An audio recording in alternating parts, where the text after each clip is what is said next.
नमस्कार, nation TV Bharat में आपका स्वागत है। मैं हूं सोनी। आइए आज की खास खबरों से कराते हैं रूबरू।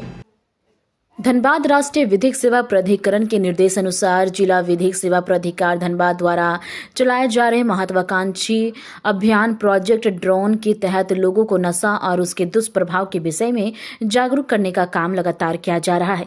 इस अवसर पर आयोजित प्रेस वार्ता में अवर न्यायाधीश सह सचिव जिला विधिक सेवा प्राधिकार मयंक तुषार टोपनो ने शुक्रवार को कहा कि जिला विधिक सेवा प्राधिकार के अध्यक्ष सह प्रधान जिला एवं सत्र न्यायाधीश बालकृष्ण तिवारी के निर्देश पर लगातार नशे में लिप्त लोगों व जनमानस के बीच जागरूकता कार्यक्रम चला रही है।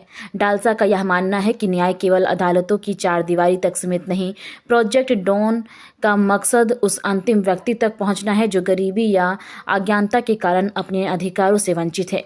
इन 5 दिनों में हमने दर्जनों लोगों को यह विश्वास दिलाया है कि डालसा हर कदम पर उनके साथ खड़ा है। इस अभियान के जरिए जिले में विधिक साक्षरता की एक नई अलख जगी है। इस पूरे मुहिम में जिला प्रशासन का भी अहम सहयोग मिला। जिला प्रशासन ने भरोसा दिलाया कि प्रोजेक्ट डॉन के तहत चिन्हित किए गए मामलों पर अब त्वरित कार्रवाई की जाएगी। डालसा द्वारा पिछले 5 दिनों से जिले के अलग अलग हिस्सों को लक्षित कर विशेष गतिविधियां चलाई गई। अभियान की शुरुआत ग्रामीण क्षेत्र व मलिन बस्तियों से की गई। यह PLV और LADCS की टीम ने नशा मुक्ति के प्रति लोगों को जागरूक किया। दूसरा दिन पूरी तरह महिलाओं को समर्पित रहा। नशा के कारण घरेलू हिंसा, कार्यस्थल पर शोषण से जुड़े कानूनों की जानकारी देने के लिए आंगनबाड़ी केंद्रों और ग्रामीण क्षेत्रों में शिविर लगाई गई।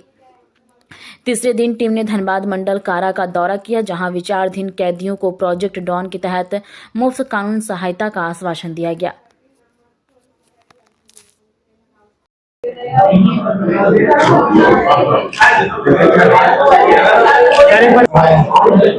जैसा कि आप सब जानते हैं कि हमारे राष्ट्रीय विधिक सेवा प्राधिकरण की तरफ से और प्रधान जिला सत्र न्यायाधीश के आदेश के द्वारा हम लोग 5 जनवरी से 12 जनवरी तक डॉन और स्कीम के तहत हम लोग नशा के खिलाफ जागरूकता अभियान चला रहे हैं। हम लोग शुरुआत किए थे 5 जनवरी से। तो अभियान का शुरुआत में हम लोग सबसे पहले मलिन बस्तियों में गए थे। यहाँ PLD और LADCS के माध्यम से टीम से और नशा मुक्ति के प्रति जागरूकता अभियान चलाए। दूसरे दिन हम लोग पूरी तरीके से महिलाओं के ऊपर केंद्रित किए थे।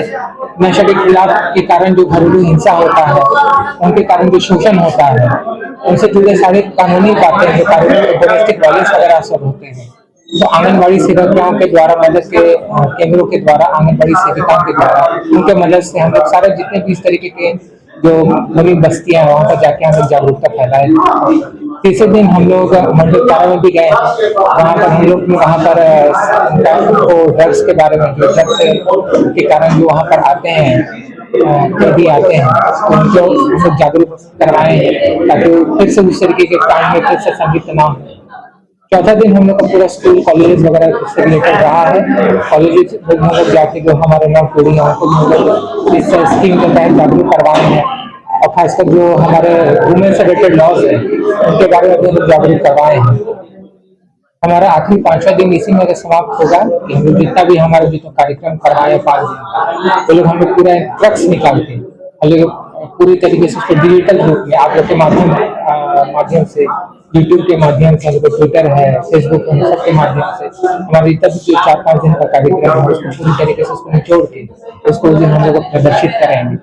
यही सर, देखा जाता है कि जो नशीले पदार्थ होते हैं या फिर जो नशीली, उनके लिए तो कानूनी प्रावधान है कि इस तरीके से जो नाबालिग बच्चे 18 से कम के बच्चे हैं उनको इस तरीके के मादक पदार्थ या फिर बेचा ही ना जाए। लेकिन हम दुकानदारों से करते हैं कि आप जब तक उनका वैलिड आधार डॉक्यूमेंट आप वेरीफाई नहीं करते, आप इन सबको मन दीजिए, क्योंकि सब उनके लिए नहीं है। इन्हीं के कारण हमारा नया पीढ़ी सब में ज्यादा संलिप्त हो रहा है।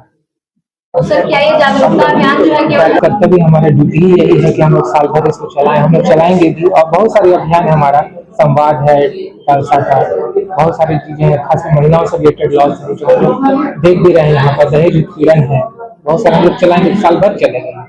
सर, जो बच्चे हैं ड्रग्स के एडिक्ट, काउंसलिंग है, और यहाँ पर काउंसलिंग का प्रावधान है। बोकारो में बहुत सारे हमारे इंस्टीट्यूशन है, जो रिहैब सेंटर्स है, वहाँ पर हमारे 9 बच्चों को भी इस तरीके से आइडेंटिफाई किए और उनको वहाँ भेजा गया है ताकि वो फिर से हमारे मुख्य धारा में जुड़ पाए।